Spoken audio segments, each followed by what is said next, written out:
Today, I'm going to show you how to turn a 55-gallon drum into a beautiful aquarium, and you could do it at home for cheap. All you need are some rocks, a barrel, and of course, a bunch of fish, which today we're going to be catching out in the wild to stock this aquarium with. But we also were able to rescue a few fish, and so we got some crazy ones in here as well. And trust me, you are not prepared for the transformation at the very end.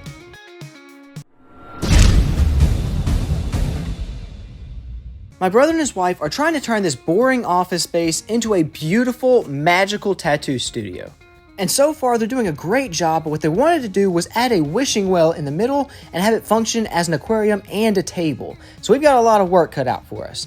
And honestly, the design's not too difficult. Basically, take a 55-gallon barrel, cut the top of it off, stack rocks all around it and glue them in place, put a tabletop of some kind on top of it, and then some kind of bucket or something to spill over into the water to provide aeration and filtration. Luckily for me, my barrel was already cut, so all I had to do was spray paint the outside of it black to help it blend in a little bit better, and then start stacking rocks. Instead of going out and buying rocks, I had a bunch of rocks laying around, so I went around collecting them, and after about an hour and a half of collecting as many rocks as possible, it was finally time to start stacking. There we go. We started stacking and gluing the rocks all along the edge, and by we, I mean mostly my brother Jacob, but I was there supervising. Now it's time to fill up the inside of it and see what the decorations look like. We're starting off by coating the entire bottom with some dark black sand. This is going to contrast really well with the gravel that we chose, and we want it to fit the kind of magical environment. So we smoothed out the bottom, made sure everything was nice and uniform and that nothing would be too high or too low, and we started adding our colorful gravel. I know a lot of people don't like the gravel. This is all aquarium safe, and it kind of fits the setting a little bit more. We didn't want a supernatural looking inside. We wanted it to look a little more magical and bright. For the interior decorations, we put this little coral cave in the back. That would be perfect for the little sucker fish that we add later, as well as some of the other fish to hide in. And then we added a bunch of the bright, colorful plants that were originally in the pool pond. This area doesn't get any real light, and so we didn't want to put live plants and have them just die in the tank. Once we had the plants and gravel added, it was time to add a whole bunch of water.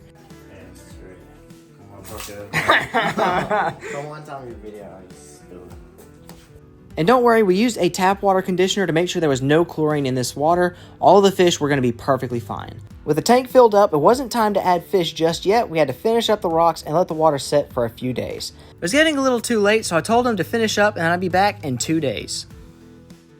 And in just 48 hours, they had turned this thing into a magical place. Everything looked like it was straight out of a fairy tale, from the cloud ceiling all the way to the grass floor and everything in between. They had little candlelight torches all down the hallway, books and stuff on the walls, and most importantly, the beautiful wishing well right in the middle.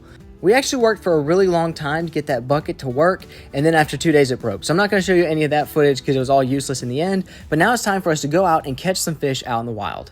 We wanted some super pretty fish, and so when my brother told me he knew somebody with a goldfish pond, I was very intrigued. The guy told us we could come out and cast net as many as we wanted, as long as we left a few big ones for him, and it wouldn't be too long before we got our first victim.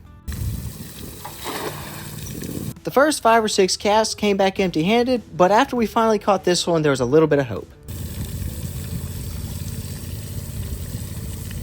Oh, got one! Finally. Apparently these things reproduce like crazy, and it started as 12 and turned into a whole pond full of them. But we didn't have as many as we needed, so I gave the cast net to my brother and let him have a couple throws. They all came back empty-handed, but when I saw something swimming in the water, I thought they were a bunch of little water beetles, but on closer look, they were actually a couple little tiny frogs. This has got to be the smallest frog I've ever seen in my life. But we weren't here for the frogs, we were here for the fish, and I was hoping this cast would be another success. Oh, I got one.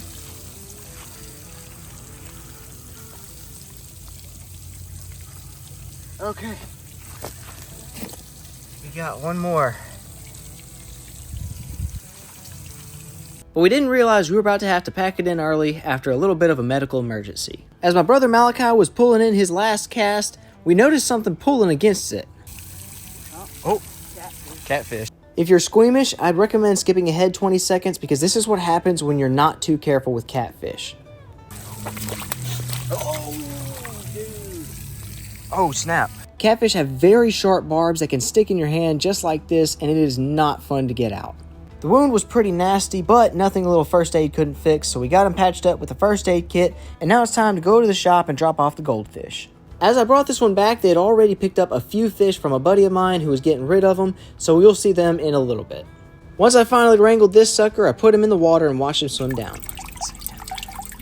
You can kind of see some of the other fish down there, but we'll get a better view in a minute. For right now, I had to head home really quickly and release this one out in the pool pond. I wanted a breeding pair, but our little medical emergency meant that I was only going to get one, but that was okay. He looked beautiful in the pool pond. And speaking of the pool pond, it's a lot clearer now. We're going to have some awesome underwater footage in the next pool pond update, which is coming very soon. For now, it's back to the shop.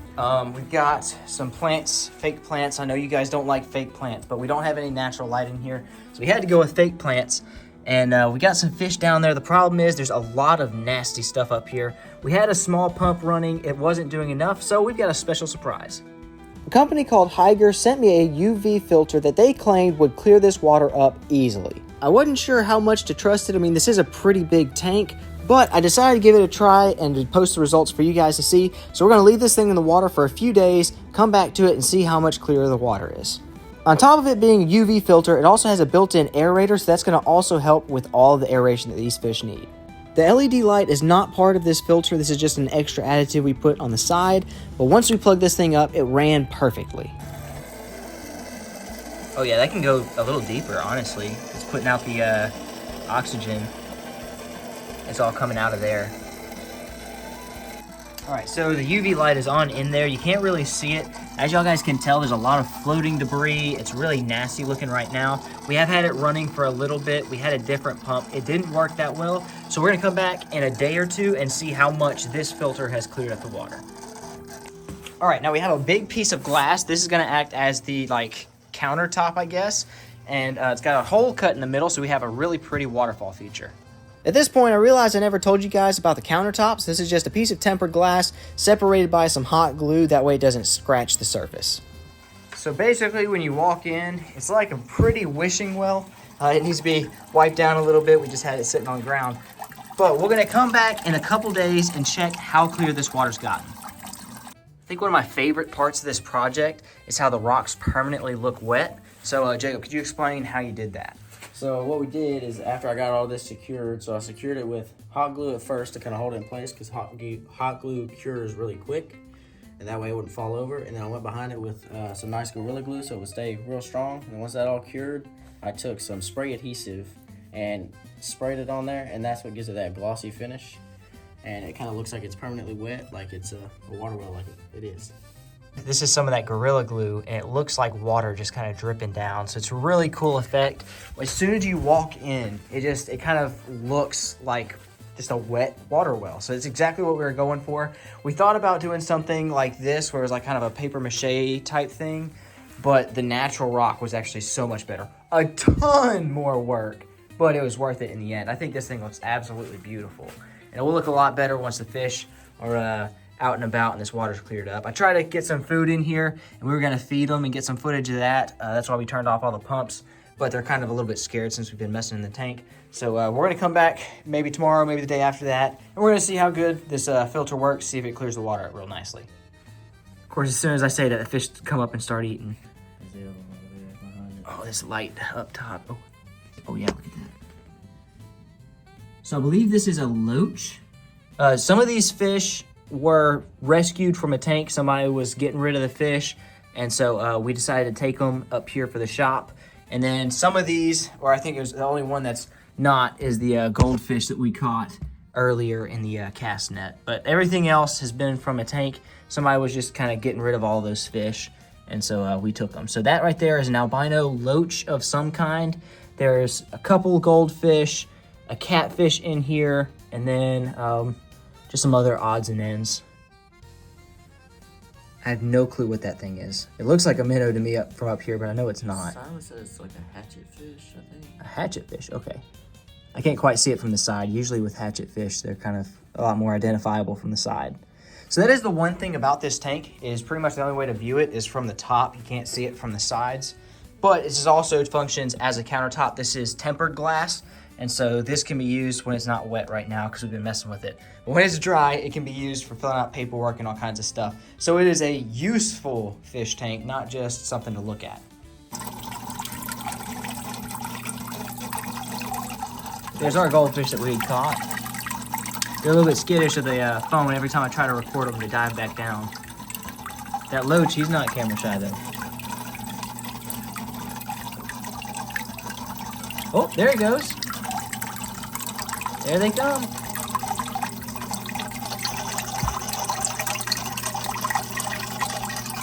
As this day came to a close, it was time for us to go catch one more fish the next day to make this thing complete. But if I was going to catch a long-eared sunfish, I needed to enlist some help, and that's where my nephew Rowan comes in. Rowan watches my channel on his TV back at home, so today he's going to be seeing himself on TV. No, wait. No, you have to wait till it takes it all the way underwater. Go, Oh, go! Pull it! Pull it! Oh, close. Oh, Silas caught a pretty one.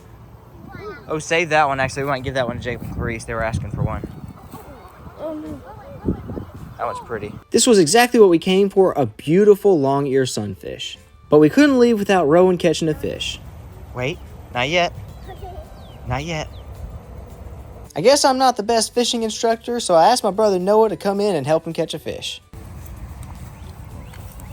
Hold the pole, hold the pole, hold the pole, hold the pole. Watch it. Oh, those are all the little ones. Hold on, let's get away from the little ones. It was kind of funny to watch because it seemed like Rowan was more concerned about spending time with his dad, and his dad was more concerned with catching the fish on the little kiddie pole. There was a super pretty, super aggressive long-eared sunfish that was sitting on a bed, but he just wasn't wanting to bite the lure. But now it was Rowan's turn to cast. Jeez. Okay, good catch. Reel it in, get it in the ball. A little farther, a little farther, a little farther, a little farther. Right there. All right, watch it, watch it. When it goes under, yank it. Yank it. Watch it, watch it. Keep watching. Yank it. Whoa. Watch it. Watch it, yank it, yank it, yank it, yank it. Oh my gosh. You gotta pay attention, you gotta watch, watch. Rowan, watch your pole. All right, hold it, hold it. Reel it in. Reel it in, reel it in, reel it in. Reel it, reel it. Yeah, bring it up close. Let me see it. Let me see it. Wow. Wow. That was a small one like yours. Oh, careful, it might poke you. It's pretty, huh? Oh, Yay. You wanna hold it? No. No? You wanna touch it? Give it a kiss. Give it a kiss on the head. That bites on it. Yeah, you got spikes on there, huh? Kiss him. Give him big kisses. That was my last Say bye-bye, fishy. one. We had a great time with Rowan, and we even caught another tiny long-eared sunfish, so we released that one as well. All right, here's the fish that Rowan caught. Actually, this is the one Silas caught. We threw back the one Rowan caught.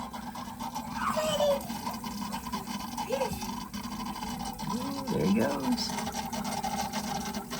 We're waiting on this filter to work to see if it's going to be able to clear this water up. It's kind of kicked up a little bit of this junk, so it's floating around, but hopefully within the next hour it'll clear up. Good job. There it is.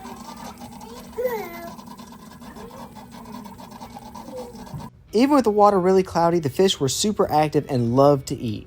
The goldfish absolutely loved munching on these little pellets, but even more than him was the loach. This guy would get so excited during eating time that he'd just about jump out of the tank. He's definitely got the most personality of all the fish in here. I wanted to come back in a little bit just to check if the filter is working. At this point, I was a little bit skeptical, but what I found the next day was a world of difference. The water looked absolutely crystal clear. At first, I thought this little fish on top was dead, so I had to give him a little poke just to make sure he was alive, and he sure enough was, and I got some beautiful underwater footage.